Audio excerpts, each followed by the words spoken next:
Saudara-saudariku yang terkasih, hari ini Rabu 10 Agustus 2022, saya Romo Siga dari Paroki Santo Stefanus, Surabaya.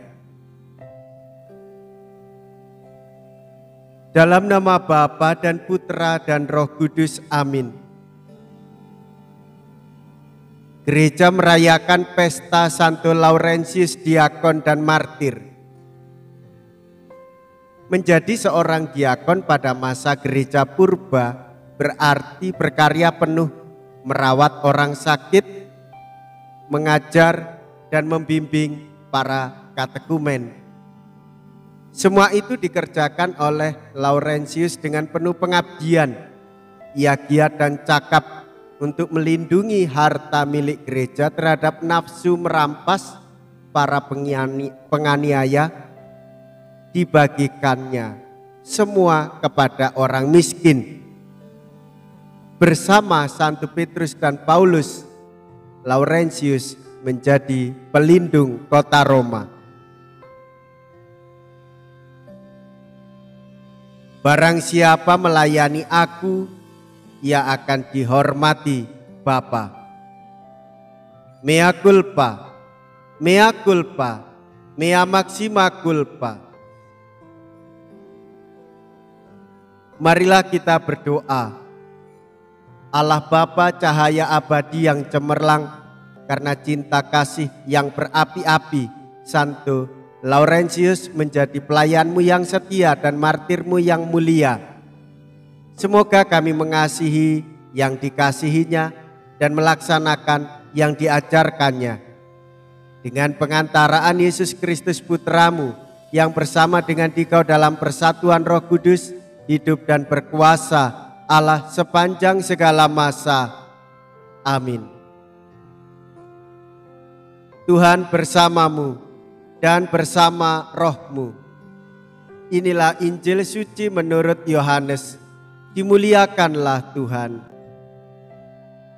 Yohanes bab 12 ayat 24 sampai dengan ayat 26.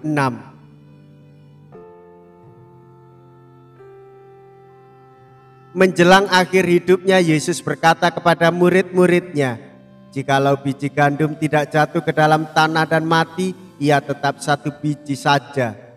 Tetapi jika mati, ia akan menghasilkan banyak buah. Barang siapa mencintai nyawanya, ia akan kehilangan nyawanya. Tetapi barang siapa tidak mencintai nyawanya di dunia ini, ia akan memeliharanya untuk hidup yang kekal. Barang siapa melayani aku, ia harus mengikuti aku. Dan di mana aku berada, di situ pelayanku akan berada. Barang siapa melayani aku, ia akan dihormati Bapa." Demikianlah sabda Tuhan. Terpujilah Kristus.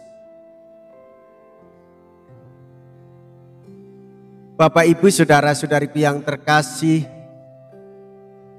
untuk memperoleh hidup yang kekal, memelihara hidup yang kekal, berarti kita harus berani melayani. Melayani Tuhan Yesus berarti melayani Bapa di surga. Pelayanan itu harus diwujud nyatakan dengan semangat Kristus sendiri. Mewartakan Injil, kabar sukacita dari Allah, hidup dalam keadilan menuju perdamaian. Sumber hidup kita adalah persekutuan dengan Bapa dan Putra dan Roh Kudus. Dan mewujudkan iman itu di dalam perbuatan dengan cara mengunjungi orang sakit, mewartakan Injil, mengajarkan iman, memberi makan dan minum bagi orang-orang yang membutuhkan.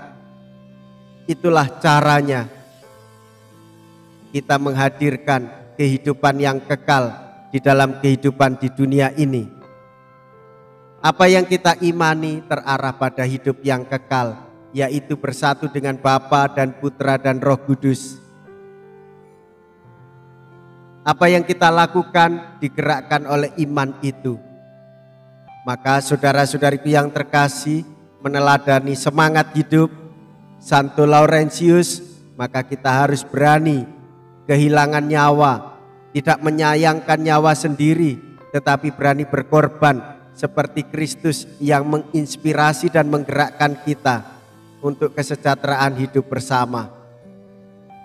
Banyak pula orang-orang suci yang mempersembahkan diri demi kemuliaan Allah di dalam kehidupan dunia ini, sehingga pada akhirnya kelak kita mencicipi dan masuk di dalam kehidupan surgawi.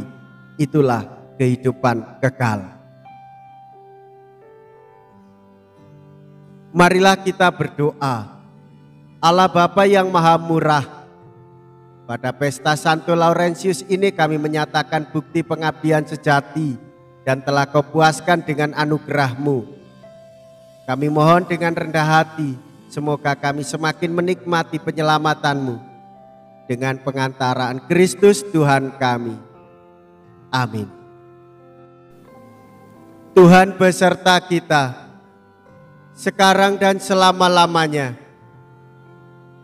Semoga Allah yang Maha Kuasa memberkati saudara sekalian, Bapa dan Putra dan Roh Kudus. Amin. Saudara-saudariku yang terkasih, pergilah, ibadat sabda sudah selesai. Syukur kepada Allah.